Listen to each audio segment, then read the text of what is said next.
Have you ever heard about the strange noises people discover in abandoned buildings? In this story, two YouTubers are about to uncover something unexplainable. Dale and his friend Dave decide to visit an abandoned house after its owner contacted them, unable to sell it due to the strange events happening inside.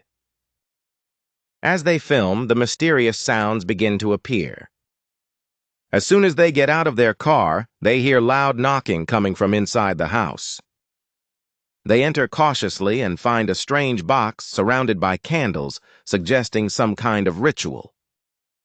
They try to open it, and suddenly they hear a terrifying bang.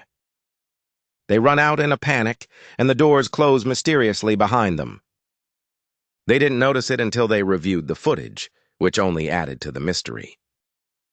What was the source of these sounds? Was it something paranormal, or was someone hiding inside? Share your opinion in the comments.